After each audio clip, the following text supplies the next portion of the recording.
I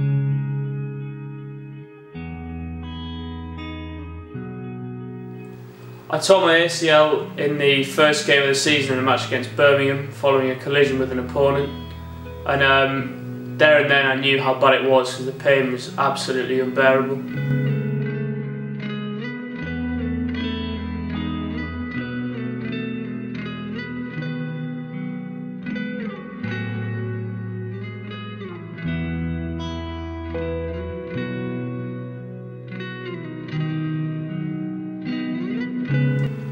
I need to get back for this BUCS Final.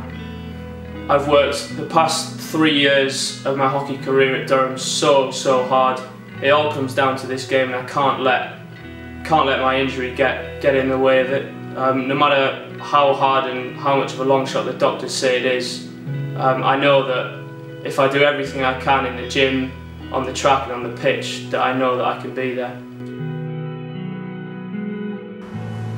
And what sort of things can he be doing to try and speed up recovery time? Well, not try and speed up recovery, I think, is the thing he can do. He can take his time and be patient. These are really traumatic injuries, and trying to do too much too quickly is almost the quickest way to ensure that injury breaks down, and this happens, of course, all the time. So it's imperative that he follows the plan carefully that's devised for him, that he's quite honest with himself and to his physiotherapist or his doctor, people that are supporting him, that he's honest about how he's thinking and feeling, how his knee feels during its recovery.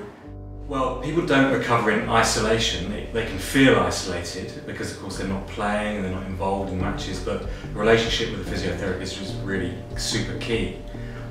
They spend a lot of time with the physiotherapist, particularly in the early stages, receiving treatment. They spend a long time on treatment benches, talking through what they're doing, how their knee's thinking, how their knee is feeling, what they're thinking sort of mentally.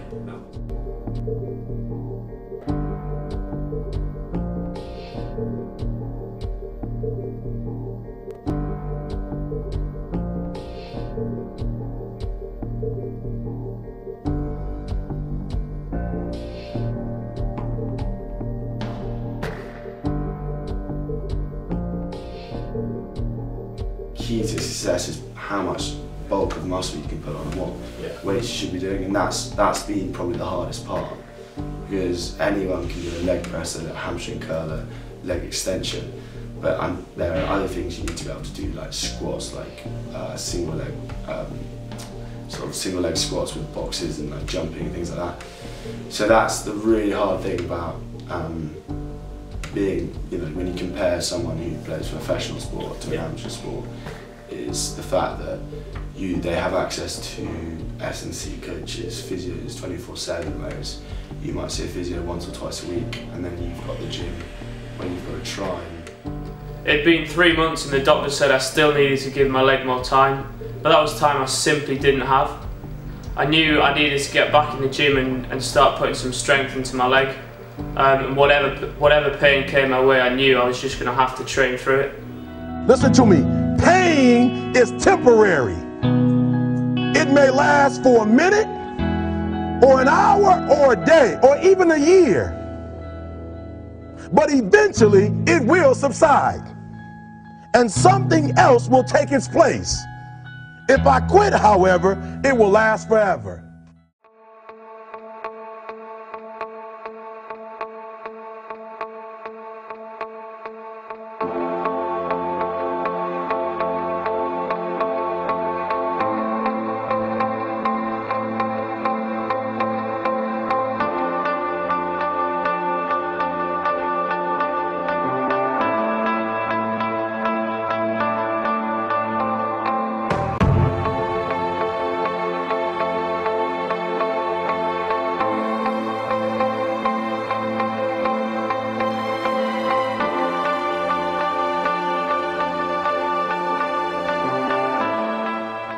I was really starting to feel that my body was responding well to all the work I was doing in the gym. All my strength in my leg was really progressing, so I thought it was just time for me to really crank it up a gear.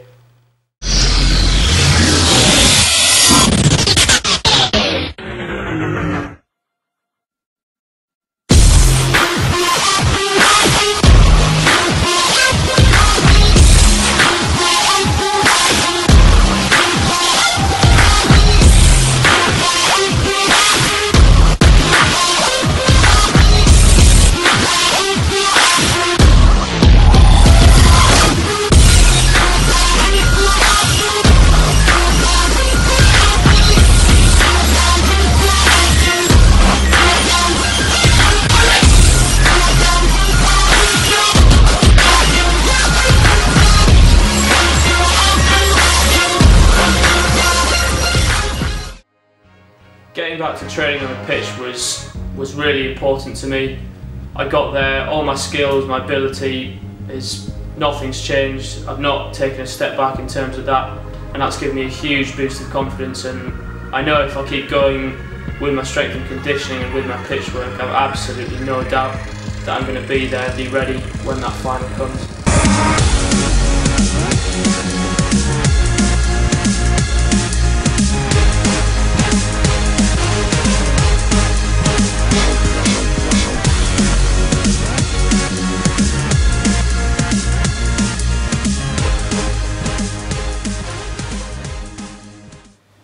And what have you found the hardest component of enduring this injury? As we all know, it's not a short recovery, so... Yeah. It's spending time away from rugby, definitely.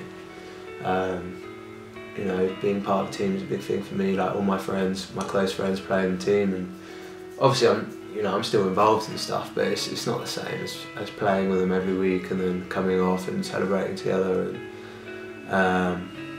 yeah, it's just spending time away, which is the big problem for me, definitely. Especially as I had all these hopes for this year, like it's my last sort of shot at rugby, and now it's just been taken away. So yeah. My biggest fear was getting back into training with the team. I'd heard all the stories from other people about how isolated you feel, and I can now fully sympathise with that. I felt so alone and so by myself during my period of recovery, and elements of doubt do start to creep into your mind. You know, am I going to be good enough to get back into full training? Is my knee going to hold out? And most importantly for me is the fact, you know, are my teammates going to think any less of me?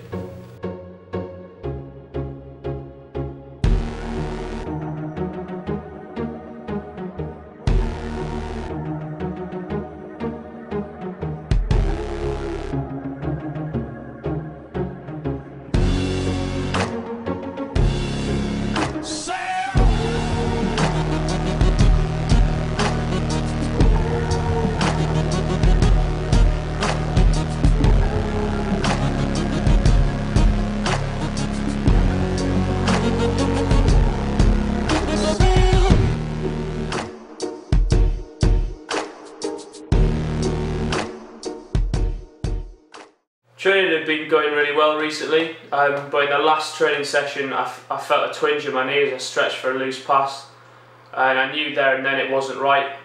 But I'm just going to have to ice it, drug it before the final, and just play through any pain, because I can't let anyone stop me from getting to that final. I just got to be there.